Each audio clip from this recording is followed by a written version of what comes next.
Marcus Adams sat at the breakfast table, taking a sip of black coffee from the ceramic mug that his wife, Grace, had placed before him. The steady ticking of the kitchen clock reminded him it was nearly time to take their daughter, Sophie, to school. He glanced at Grace and smiled warmly. "I'll pick her up after school today. Isn't she having a math lesson? Something about geometry?" Grace returned his smile, her features soft with love. "Yes, Marcus. Didn't she tell you? She's hoping you can help her with her geometry homework." Marcus chuckled, grabbing his briefcase from the chair beside him. "I'm ready for it. After work, Sophie and I will tackle those triangles together." Before leaving, Marcus leaned over to kiss Sophie's head. She was seated at the dining table, her backpack ready beside her. "See you after school, kiddo," he said, his voice soft but filled with the warmth of fatherly affection. Outside, the city was waking up. The sounds of traffic and distant sirens filled the air. Marcus walked Sophie to the school bus stop, exchanging waves with other parents. His tall, imposing figure, dressed in a sharp suit, stood out amidst the casual morning crowd. But Marcus carried himself with the quiet confidence of someone who had long made peace with being noticed. As Sophie boarded the bus, she turned and waved. Marcus waved back, watching as the bus pulled away before making his way toward the courthouse, where a high-profile civil rights case awaited him. Marcus had barely left the cafe where he grabbed his second coffee when he noticed two police officers walking toward him. They were young, one significantly more seasoned than the other. The older officer, Tyler Brennan, had a hardness in his eyes that Marcus instantly recognized, having dealt with similar men in his line of work. The younger officer, Sean Murray, seemed more uncertain, his gaze flickering between Marcus and Brennan, as if seeking approval for what was to come. "Excuse me, sir," Brennan said, his voice cold and authoritative. Marcus turned, calm as ever. He had been through situations like this before. His father had drilled the steps into his head since he was young. "Stay calm, comply, don't escalate." "Yes, officer," Marcus replied, keeping his tone neutral. "ID, please," Brennan demanded, making no attempt to explain the situation. Marcus hesitated for a fraction of a second, noting the lack of courtesy in the request. He wasn't some college kid or an unruly passerby causing trouble. He was a lawyer, a respected member of the community. His instinct told him something was off, but his rational mind knew the stakes. He slowly reached for his wallet, pulling out his driver's license. "Is there a problem?" Marcus asked as he handed over his ID, keeping his voice level. Brennan smirked, examining the ID as if it would reveal some hidden secret. "We've had reports of suspicious activity in the area," he said, not looking up. "You match the description." Marcus's stomach tightened. He had heard this line before. Black man in a suit in the wrong neighborhood, but he wasn't going to let them bait him. "Suspicious activity? I'm just on my way to work." "What kind of work?" Brennan asked, his smirk fading slightly when Marcus didn't bite. "I'm an attorney. I'm actually heading to court for a case right now." Brennan's eyes narrowed. "Attorney, huh? You don't look like one." "I assure you, officer, I am. Now, if you don't mind, I'd like to be on my way." Marcus kept his voice firm but respectful. But Brennan wasn't done. "What's in the car?" Brennan nodded toward Marcus's sleek black sedan parked on the street. Marcus glanced at the car, his patience wearing thin, but still holding steady. "Nothing illegal, if that's what you're asking." Brennan took a step forward, his hand resting on his belt near his holster. "Step away from the car." Marcus raised his hand slightly, palms open to show he wasn't a threat. "Officer, I'm not sure what you think is going on here, but I have nothing to hide." "That's not for you to decide," Brennan snapped. The situation had shifted. Marcus could feel it. Murray, who had remained quiet, shifted uncomfortably behind Brennan. Marcus locked eyes with him, sensing the younger officer's uncertainty. Before Marcus could react, Brennan reached out and grabbed his arm, twisting it behind his back. The pain shot through Marcus's shoulder as he instinctively tensed. Murray, no longer passive, rushed forward to help Brennan push Marcus against the car. "Hey, what are you doing?" Marcus said, trying to keep his voice calm despite the pain. "I haven't resisted. I've complied with everything you've asked." "You're under arrest for resisting," Brennan said coolly, snapping the cuffs on tighter than necessary. Marcus was shoved into the back of the squad car, his mind racing. He hadn't done anything wrong, but the weight of what was happening settled heavily on him. He had fought cases like this for years, but now he was the one in cuffs, facing the humiliation of a wrongful arrest. As the squad car pulled away, Marcus caught sight of an elderly woman on her porch. She was watching, her face twisted in disbelief. Mrs. Agnes Carter, a local resident who had seen Marcus around the neighborhood, shouted at the officers, "What are you doing? He didn't do anything." Across the street, a young couple had stopped walking their dog, and the man pulled out his phone, recording the arrest. "This is wrong," the woman muttered, shaking her head. The police car turned the corner, leaving the crowd behind. Inside the car, Marcus sat in stunned silence, replaying the last few minutes in his head. He could feel the weight of the cuffs biting into his wrists, a reminder of the injustice unfolding. At the police station, the atmosphere was cold and hostile. Captain Laura Davis was at her desk when Brennan and Murray brought Marcus in. She looked up briefly, uninterested, and then returned to her paperwork. To her, this was just another routine arrest. But Marcus's presence didn't go unnoticed for long. As he was booked and fingerprinted, a few officers exchanged glances. They could tell Marcus wasn't the usual suspect. His tailored suit and calm demeanor stood out in the harsh, fluorescent light of the booking area. In the holding cell, Marcus sat on the narrow bench, his mind racing with thoughts of how he was going to fight this. This wasn't just about him. This was about his family, his career, and the community that had trusted him to fight for their rights. He closed his eyes, taking deep breaths to center himself. The fear crept in, but he pushed it aside.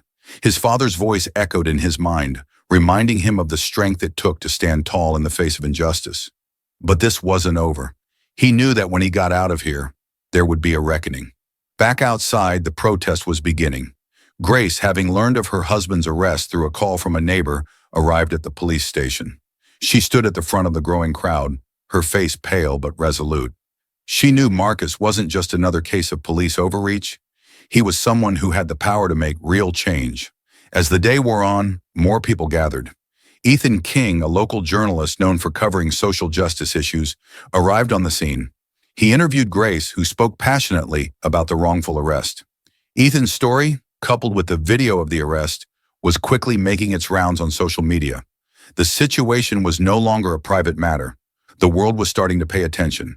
The sun was high in the sky as the crowd outside the police station grew larger by the hour. What had begun as a handful of community members, friends, neighbors, and local activists, had now swelled into hundreds. They held signs demanding justice for Marcus Adams, their voices merging into a loud, unified call for change. The police station, usually a place of law and order, had become the epicenter of a movement. Grace, Marcus's wife, stood at the front of the crowd, her face a mixture of determination and concern. She had spoken to Marcus briefly when he was allowed one phone call, and though he had tried to reassure her, she knew the weight of what was happening. Behind her, local leaders took turns addressing the crowd.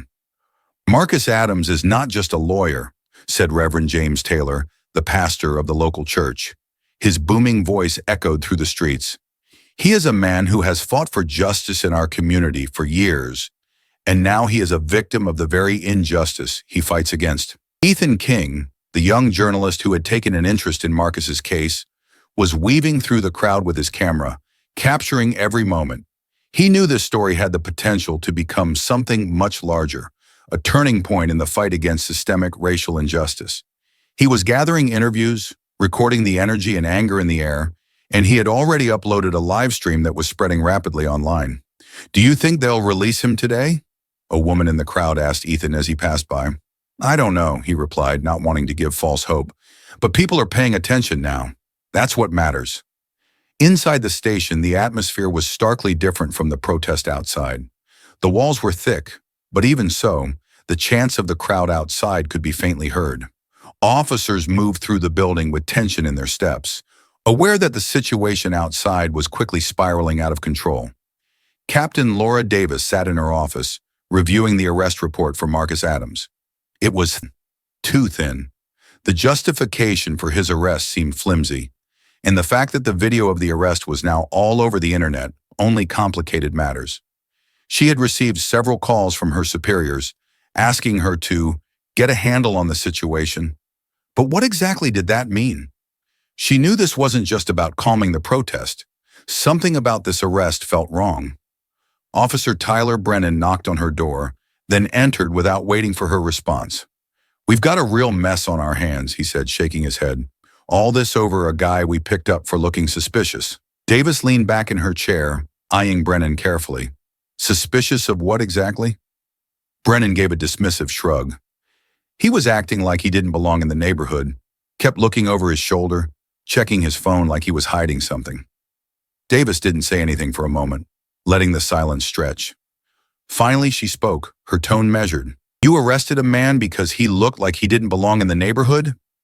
That's not going to fly, Tyler. We're going to need more than that." Brennan scowled. "We did what we had to do. You know how these things go. He matched the description. We don't have the luxury of second-guessing out there." "And what description was that?" Davis pressed, flipping through the sparse report in front of her. "Because from where I'm sitting, it looks like you arrested a man for walking to his car." Brennan's face tightened. He wasn't used to being questioned like this, especially not by someone like Davis, who had only been captain for a short time. "Look, you can Monday morning quarterback this all you want, but we were out there, and we made a call." Davis didn't respond immediately. She had seen officers like Brennan before, men who operated on instinct, who believed that they knew better than anyone else. But this time, the consequences were bigger than he realized. "We've got a problem, Tyler," she said finally, "and you need to understand that this isn't going away. I'm starting an internal investigation. I want every detail of what happened on record." Brennan's scowl deepened, but he didn't argue. He gave a curt nod and left the room, the door closing harder than necessary behind him. As Brennan stormed down the hallway, Officer Sean Murray sat in the break room, staring into his cup of coffee. He hadn't said much since the arrest. It was his second year on the force, and in that short time, he had already seen more than he had expected. Situations that made him question why he had wanted to be a cop in the first place. The arrest of Marcus Adams was sitting heavy on his conscience. He couldn't shake the feeling that something was wrong, that they had made a mistake. Marcus had been calm, polite, even when Brennan had started pushing him. He hadn't resisted, hadn't shown any signs of aggression, and yet here he was, sitting in a cell, while the city outside was starting to come apart at the seams. Murray remembered the look on Marcus's face when they had cuffed him. It wasn't anger, it was resignation. It was the look of a man who had been through this before and knew exactly how it would end. Murray stood up, pushing his chair back. He needed air. Outside, the protests were getting louder. He could hear the chants more clearly now. "Justice for Marcus! Justice for all!" He didn't know if he could stand to hear it any longer. As he stepped outside into the alley behind the station, he leaned against the wall and closed his eyes. His father had been a cop too, and he had grown up hearing about how important it was to protect and serve, how being a police officer meant upholding the law and doing what was right. But was this right? Murray's stomach twisted. He wasn't sure anymore. By midday, the protest had become a full-fledged rally. News vans lined the street, and reporters were setting up in front of the police station, preparing for live broadcasts. The chants of the protesters echoed through the streets, and banners waved in the air, demanding Marcus Adams' release. Ethan King had been broadcasting updates throughout the day, and his live stream had attracted thousands of viewers. People across the country were tuning in, commenting, sharing their own stories of injustice. It was as if Marcus's arrest had opened a floodgate. Grace, standing at the center of the rally, had been speaking to every reporter who would listen. She spoke about Marcus as a husband, a father, and a man who had dedicated his life to fighting for justice. Her words were raw and powerful, resonating with everyone who heard them. "We're here today because Marcus represents more than just one man," she said, standing in front of a crowd of reporters. "He represents all the people who have been wrongfully targeted, who have been silenced, who have been mistreated because of the color of their skin. This has to stop." The camera flashes were blinding, and the microphones were shoved toward her as reporters shouted questions. Grace answered them all, her voice steady but filled with emotion. She had never been one to seek the spotlight, but today she had no choice. She had to speak for Marcus, who was still behind bars. Ethan watched from a distance, taking it all in. He knew this was the kind of moment that could change things, not just for Marcus, but for the entire community. The question was whether the city was ready to listen. Back inside the station, Captain Davis was meeting with her superiors. They were tense, their faces drawn tight as they discussed the situation. "We can't keep him here much longer," one of the senior officers said, his voice low. "The longer this goes on, the worse it's going to get." Davis nodded. She had already made the decision to release Marcus, but the timing had to be right. The crowd outside was growing and tensions were high. If they released him now, it could be seen as a victory for the protesters, but if they waited too long, it could escalate into something much worse. "We need to manage this carefully," she said. "We release him, but we also need to make a statement. We can't afford to let this get out of control." The senior officers nodded in agreement, but Davis could feel the weight of the decision on her shoulders. This wasn't just about releasing Marcus. It was about how the police department would handle the fallout, how they would address the underlying issues that had led to this moment. She stood up, smoothing her uniform. "I'll handle it." In the holding cell, Marcus sat on the narrow bench, his hands clasped in his lap. The cell was cold, the fluorescent lights buzzing overhead. He had been here for hours, and though he had been in worse situations before, this one felt different. The stakes were higher now. He had spent his life fighting for justice, but now, sitting in a cell, he felt the weight of the system pressing down on him. He thought about Grace and Sophie, about the life they had built together, and how quickly it could all be taken away. The door to the holding area opened, and Marcus looked up as a young officer stepped inside. It was Sean Murray. For a moment, neither man spoke. Murray shifted awkwardly, his face pale. I just wanted to say," Murray began, his voice barely above a whisper, "I think we made a mistake." Marcus didn't respond immediately. He studied Murray's face, seeing the guilt there. He had seen it before in other officers who had realized too late that they had been wrong. "It's not too late to make it right," Marcus said finally. Murray swallowed hard and nodded. "I'm going to talk to the captain." As Murray left, Marcus felt a flicker of hope. Maybe, just maybe, things could change. Outside, the chants grew louder as the sun began to set. The protesters had been there all day, and their voices had not weakened. Inside the station, Captain Davis was preparing to release Marcus. She had spoken with the senior officers, and they had agreed. It was time. Davis walked down the hallway to the holding area, her steps firm but slow. She knew the moment Marcus was released, the situation would shift. The protests might calm down, but the underlying tensions in the city would remain. When she reached the holding cell, Marcus was standing, as if he had been expecting her. "Mr. Adams," Davis said, unlocking the door. "You're free to go." Marcus didn't say anything at first. He simply nodded, stepping out of the cell.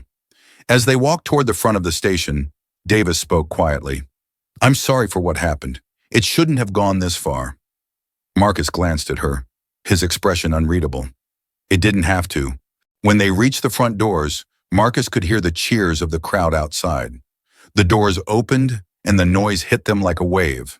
Grace was there, standing at the front, her face lighting up as she saw him. Marcus walked toward her, and the two embraced as the crowd erupted in applause.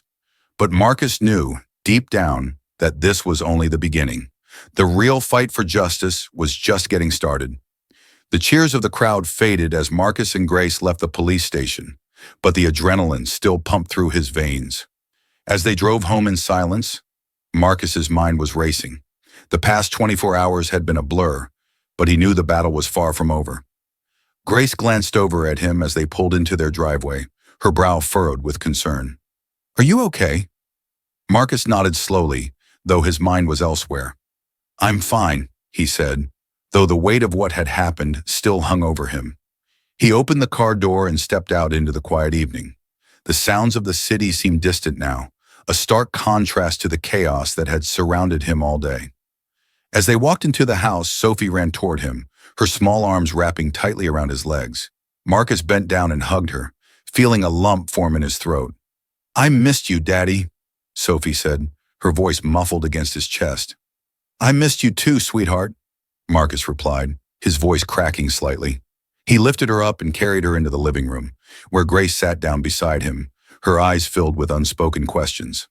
"Marcus," Grace began, her voice soft but insistent, "what happens now?" Marcus took a deep breath, his mind already racing ahead to what he needed to do next. "Now we fight," The next morning, Marcus woke up before dawn, unable to shake the feeling of urgency. He sat at the kitchen table, staring at the legal pad in front of him, jotting down notes. His arrest wasn't just a personal injustice. It was a symbol of a much larger problem, one that he had spent his career fighting against.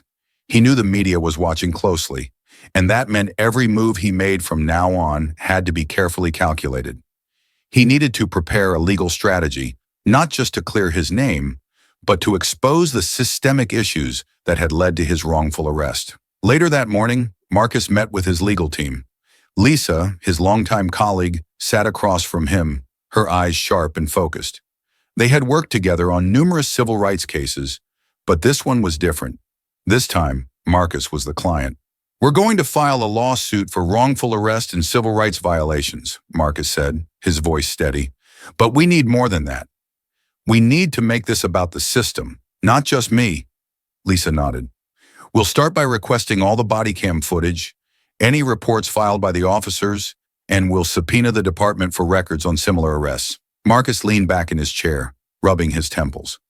He knew this case was going to take a toll on him, but it was a fight he couldn't walk away from. Meanwhile, inside the police station, Officer Sean Murray was grappling with his conscience. After his conversation with Marcus in the holding cell, he couldn't shake the guilt that had been eating away at him. He had seen firsthand how quickly things had spiraled out of control, and he knew deep down that Marcus had done nothing wrong. The weight of his silence was becoming unbearable. That afternoon, Murray walked into Captain Davis's office, his hands clenched into fists at his sides. Davis looked up from her paperwork, her expression unreadable. "I need to talk to you," Murray said, his voice tight. Davis motioned for him to sit, but Murray remained standing. "I can't keep quiet about this anymore," he began, his voice shaking slightly. "Marcus Adams shouldn't have been arrested. He didn't resist. He wasn't a threat. I think Brennan made a mistake." Davis leaned back in her chair, studying him carefully. "Are you sure you want to say this, Sean? Once you make this statement, there's no going back." Murray swallowed hard but nodded. "It's the truth. I can't keep covering for him." Davis exhaled slowly. "All right, we'll need an official statement. This is going to change everything." As news of Murray's confession leaked to the press, the reaction was immediate and intense. The media latched onto the story, framing it as a clear case of police misconduct. The headlines were damning. "Officer confesses, Marcus Adams wrongfully arrested. Racial profiling at the heart of Marcus Adams' case." The protest outside the police station had quieted after Marcus's release, but now it began to grow again. This time the demands were louder, more specific. They weren't just calling for justice for Marcus, they were calling for accountability within the police force. Grace watched the news unfold from their living room, her heart pounding. She had known from the beginning that Marcus's case was bigger than just one arrest, but now it was becoming clear just how far-reaching the consequences could be. "We need to be ready," Marcus said, standing behind her. "This is going to get messy." Grace nodded, her eyes still glued to the screen. "But it's necessary." The lawsuit Marcus had filed moved quickly, in part because of the intense public interest. The city was eager to settle, but Marcus refused. He wanted his day in court, not just to clear his name, but to shine a light on the systemic issues that had led to his wrongful arrest. The courtroom was packed on the day of the trial. Reporters lined the back of the room, and outside, protesters continued to chant for justice. Inside, Marcus sat at the plaintiff's table, his hands clasped in front of him, his heart pounding in his chest. Across the room, Brennan sat with his lawyer, his face a mask of indifference. Murray, on the other hand, looked pale, his eyes darting nervously around the room. As the trial began, Marcus's legal team laid out their case. They played the body cam footage, which clearly showed Marcus cooperating with the officers, his hands raised, his voice calm. They presented the testimony of witnesses, including the couple who had filmed the arrest from across the street. Then came the moment that everyone had been waiting for: Officer Sean Murray's testimony. Murray took the stand, his hands trembling slightly as he swore to tell the truth. He glanced at Brennan, who was glaring at him from across the room, but then turned his attention to the judge. "I made a mistake," Murray began, his voice shaky but determined. "Marcus Adams didn't resist. He wasn't a threat. I believe we arrested him because of racial profiling, and I can't stay silent about it anymore." The courtroom was silent, the weight of Murray's confession hanging in the air. After days of emotional testimony, the trial came to a close. The jury deliberated for hours, but in the end, their verdict was clear. Marcus had been wrongfully arrested, and the police department was guilty of violating his civil rights. The courtroom erupted into applause as the verdict was read. Marcus closed his eyes for a moment, letting the relief wash over him. He had won, but more importantly, the truth had come out. As Marcus left the courthouse, the crowd outside cheered. Reporters rushed toward him, microphones and cameras thrust in his face, but he barely heard them. All he could think about was Grace and Sophie, waiting for him at home.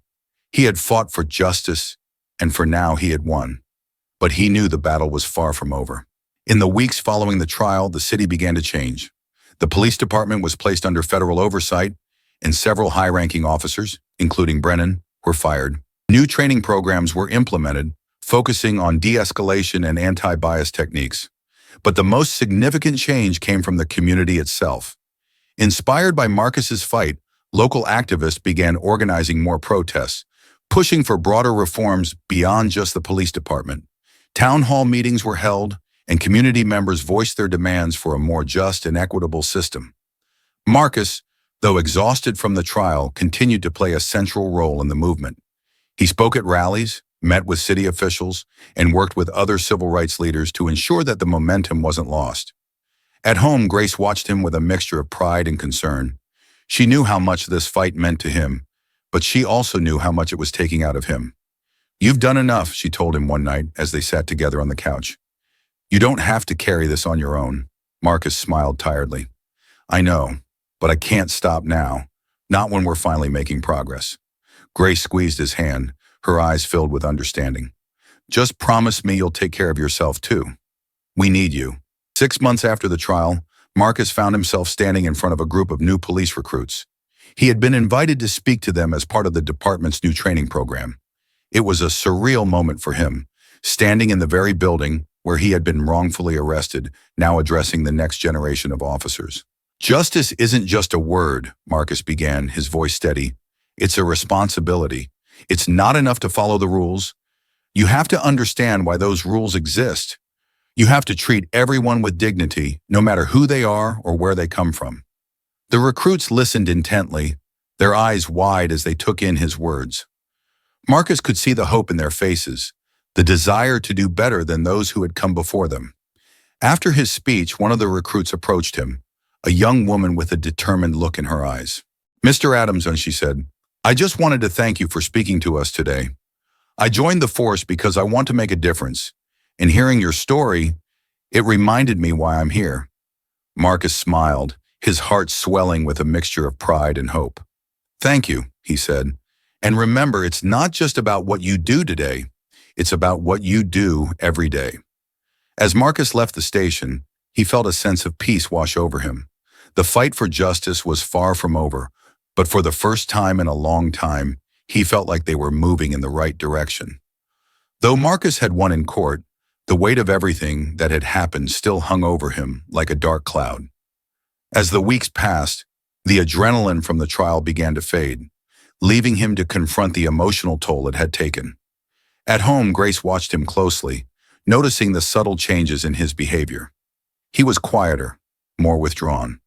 The man who had once been full of energy and passion now seemed tired, burdened by the very victory he had fought so hard for.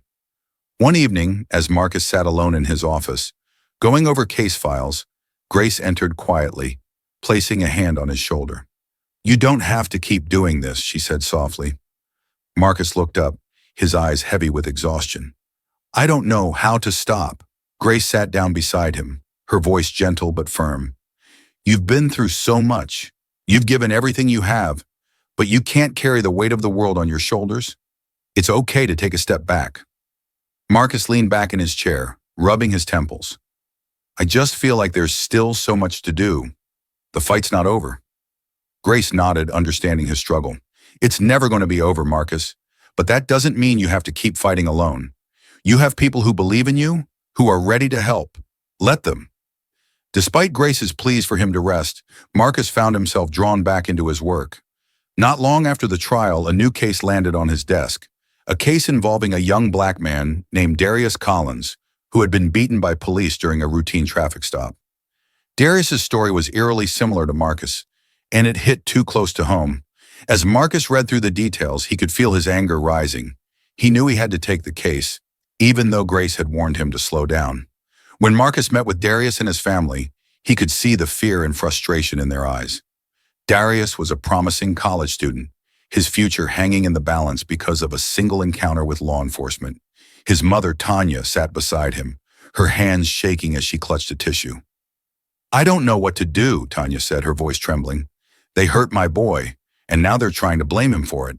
Marcus listened, nodding as he took notes. He had seen this before, too many times. The system was designed to protect those in power, and people like Darius were left to fend for themselves.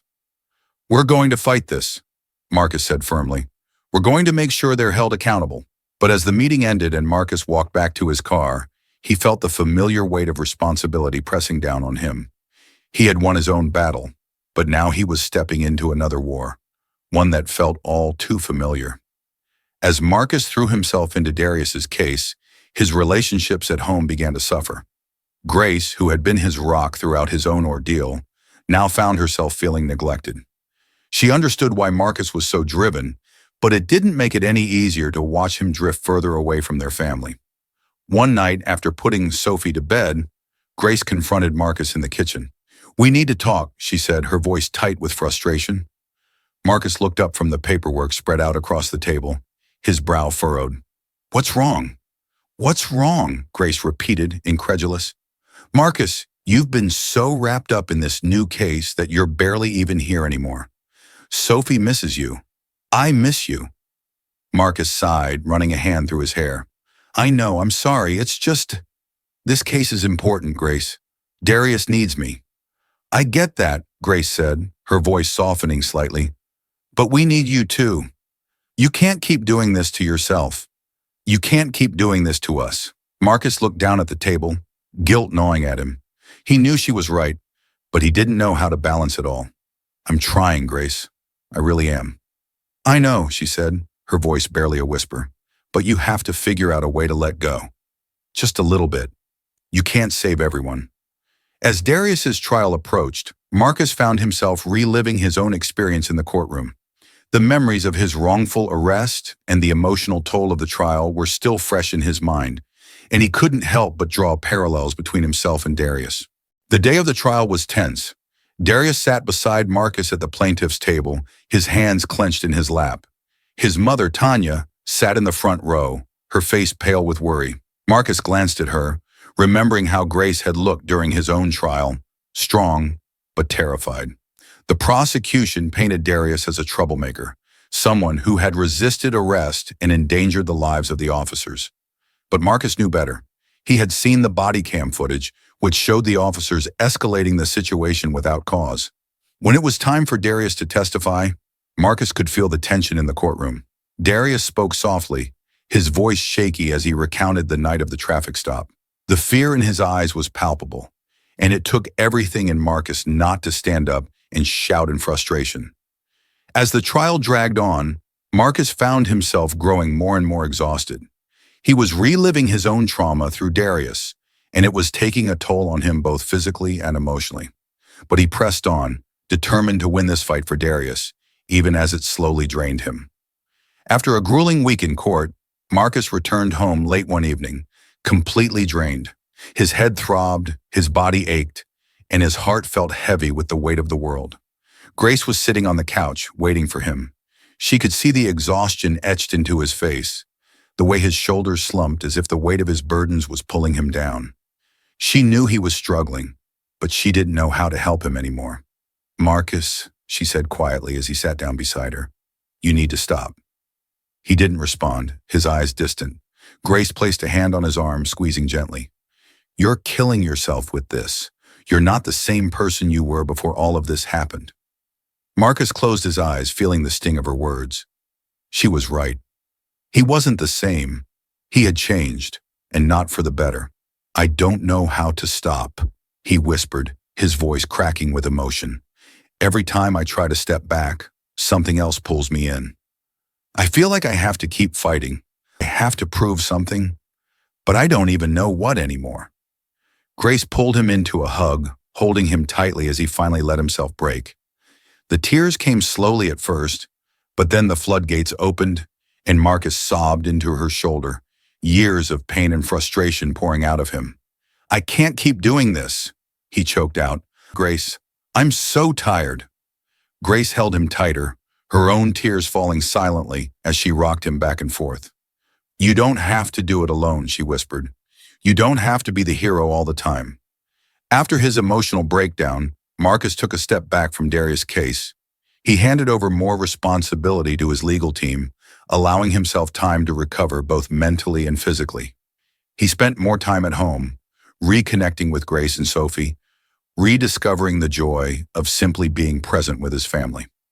Grace was relieved to see Marcus beginning to heal, but she knew the road ahead was still long. She supported him as he worked through his emotions, encouraging him to seek therapy and talk about the trauma he had experienced. Marcus resisted at first, reluctant to open up about his struggles, but after several weeks of Grace's gentle encouragement, he finally agreed. Sitting in a therapist's office for the first time, Marcus felt vulnerable in a way he hadn't in years. But he also felt a sense of relief, like he was finally letting go of the burden he had carried for so long. In therapy, Marcus began to unpack the trauma of his arrest, the trial, and the emotional toll of fighting for justice in a system that seemed determined to crush him. He talked about his fears, his frustrations, and the overwhelming pressure he felt to keep fighting, even when he was on the verge of collapse. The sessions were difficult, but slowly, Marcus began to feel a sense of clarity. He realized that he didn't have to carry the weight of every case on his shoulders, that it was okay to ask for help, and that he was allowed to take care of himself without feeling guilty. As Marcus began to heal, his outlook on his work shifted. He still cared deeply about fighting for justice, but he no longer felt the need to sacrifice himself in the process. He learned how to delegate, to trust his team, and to balance his work with his personal life. He also realized that change didn't have to come from him alone. There were others, community leaders, activists, fellow lawyers, who were just as committed to the cause, and together they could create lasting change without burning out. One afternoon, Marcus sat down with Lisa, his longtime colleague and friend, to discuss the future of their work. We've been doing this for a long time, he said, his voice steady but thoughtful. And I don't want to stop, but I think we need to rethink how we approach this. Lisa nodded, her expression serious. I've been thinking the same thing. We've been running ourselves into the ground, trying to fix everything ourselves. But we can't do it all. Marcus smiled, feeling a sense of peace for the first time in a long time. Exactly. We need to build something bigger than just us, a network of people who can carry this forward so we're not fighting alone. In the months that followed, Marcus found a new sense of balance in his life. He continued to work on civil rights cases, but he also made time for his family, for rest, and for healing. He reconnected with his community, attending meetings and working with local activists to push for systemic reforms. He wasn't at the center of every fight, but he was still deeply involved, helping to guide the movement from behind the scenes. Grace noticed the change in him, how he smiled more, how he seemed lighter, freer. She was proud of him, not just for what he had accomplished in court, but for the personal growth he had achieved. One evening, as they sat on the porch, watching the sunset, Grace turned to Marcus and smiled.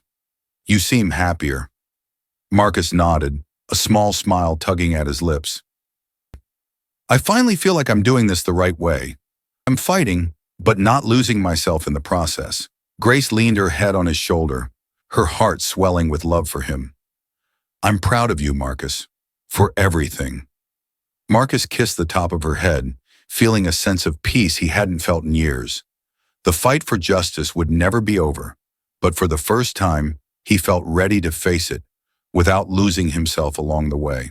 Months had passed since Marcus began finding balance in his life. He was now more at peace, working smarter instead of harder, delegating responsibilities, and making time for his family. But despite his personal growth, The fight for justice in the community was far from over. One morning, Marcus received a call from Lisa, his colleague and confidant. "Marcus, you need to come to the office. We've got a major problem." Marcus frowned, immediately sensing the urgency in her voice. "What's going on?" "There's a new case," Lisa explained. "But it's not just another wrongful arrest. This one involves the entire police department. They've been covering up incidents of brutality, falsifying reports, and retaliating against whistleblowers. It's huge, Marcus. And if we take it on, it could change everything." Marcus felt a familiar surge of adrenaline, the same feeling he had when he first took on his own wrongful arrest case.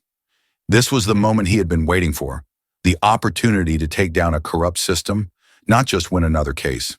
"I'll be there in an hour," Marcus said, already grabbing his coat and keys. As he drove to the office, his mind raced.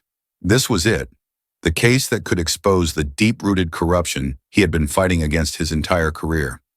But he knew that taking on something this big would come with risks, both personal and professional. When he arrived at the office, Lisa was waiting for him with a stack of files. She looked exhausted but determined. "It's worse than we thought," she said, handing him the first report. "The department has been covering up misconduct for years. They've been using intimidation tactics, threatening officers who try to speak out, and falsifying evidence to protect themselves." Marcus flipped through the files, his expression growing more serious with each passing page. "This is a massive cover-up," he muttered. "If we go after them, we'll be up against the entire police department and possibly the city government." Lisa nodded. "I know, but we can't let them get away with this." Marcus took a deep breath, feeling the weight of the decision he was about to make. This case could define his career. It could change the entire system. But it could also put him and his family in danger. "We're going to take them down," Marcus said, his voice firm. "But we have to be smart about it. We need to gather more evidence and build an airtight case before we move forward." Lisa nodded in agreement. "I've already started reaching out to potential whistleblowers. There are a few officers who are willing to testify, but they're scared. We need to protect them." "We will," Marcus said, his mind already spinning with strategies. "We'll protect them, and we'll make sure the truth comes out." In the weeks that followed, Marcus and Lisa worked tirelessly to build their case. They met with whistleblowers in secret, ensuring their safety and anonymity. One of the key witnesses was Officer Sean Murray, who had already testified in Marcus's wrongful arrest case. Murray had been deeply affected by his decision to come forward, and now he was ready to take an even bigger risk. "I've seen too much," Murray confessed during one of their clandestine meetings. "I can't keep quiet anymore. The things that are happening in the department, it's not just about a few bad apples. The whole system is rotten." Marcus nodded, appreciating Murray's courage. "We're going to expose it, but we need you to be prepared. The department isn't going to let this go without a fight." Murray's face tightened with fear, but he didn't back down.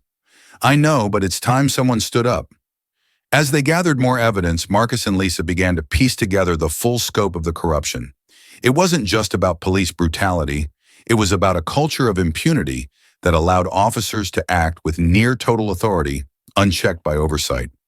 Reports of misconduct were buried, and officers who tried to do the right thing were silenced or forced out. It was a system designed to protect itself, at the expense of the very people it was supposed to serve.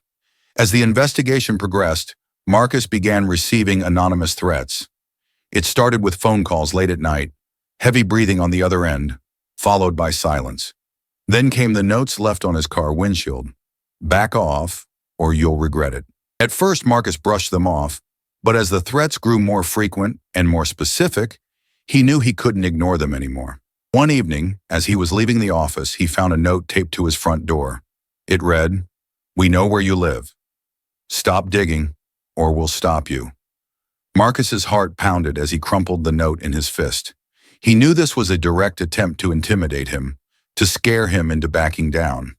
But Marcus wasn't easily scared. However, the safety of his family weighed heavily on his mind. That night, he sat down with Grace and told her everything.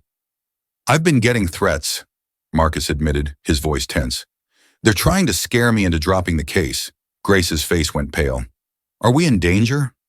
"I don't know," Marcus said honestly, "but I'm not going to let them intimidate me. I'm not backing down." Grace took his hand, her eyes filled with worry. I support you, Marcus. I always have. But we need to be careful. We have to protect Sophie. Marcus nodded, feeling the weight of his responsibility. I'll make sure we're safe, but I can't walk away from this. Not when we're so close.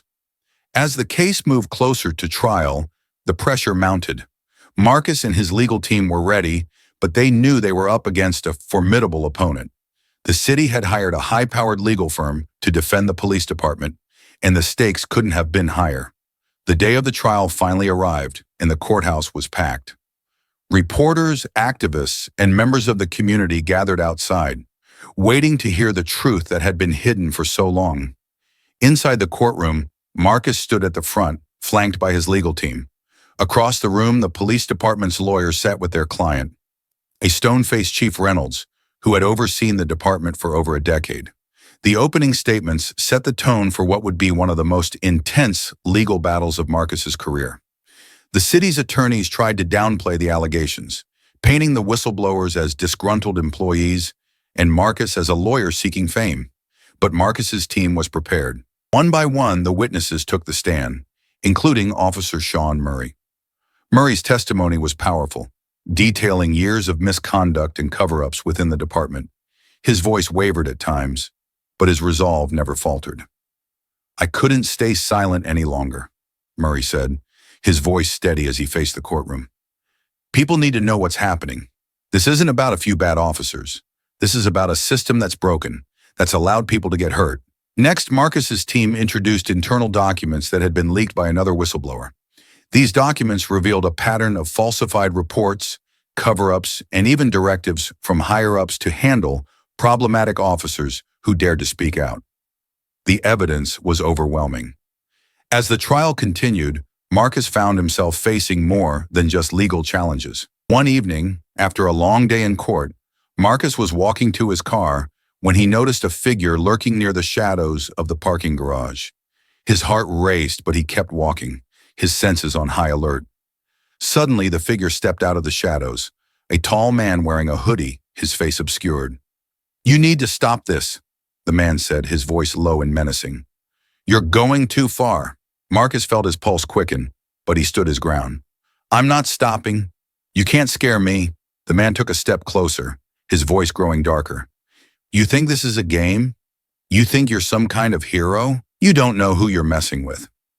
Marcus squared his shoulders, refusing to back down. "I know exactly who I'm messing with, and I'm not afraid of you." For a tense moment, the man glared at Marcus, his fists clenched. Then, without another word, he turned and disappeared into the shadows. Marcus stood there for a moment, his heart pounding. The threat was real, but so was his determination. He wouldn't be intimidated. Not now. Not when the truth was so close to being revealed. After weeks of emotional testimony, damning evidence, and tense courtroom exchanges, the trial finally came to an end. The jury deliberated for hours, the weight of the case pressing heavily on them. When they returned to the courtroom, the air was thick with anticipation. Marcus sat beside Lisa, his hands clasped tightly in his lap. Grace was in the audience, her eyes fixed on him, her support unwavering. The foreman of the jury stood and cleared his throat. The jury fined the defendant, the city police department, guilty of systemic misconduct and civil rights violations. The courtroom erupted. Gasps, applause, and murmurs filled the room. Marcus closed his eyes for a moment, the relief washing over him. They had won. The truth had come out, and justice had been served. But this victory wasn't just for Marcus. It was for every person who had been wronged by the system, for every whistleblower who had risked everything to speak the truth. This was a turning point, and Marcus knew it. The days following the trial were a whirlwind. The media coverage was relentless, and the city was forced to take immediate action. Several high-ranking officials within the police department resigned, and new policies were implemented to prevent future misconduct. For Marcus, the victory was bittersweet. He had accomplished what he set out to do, but the cost had been high. The threats against him hadn't stopped, and he knew that his fight for justice was far from over.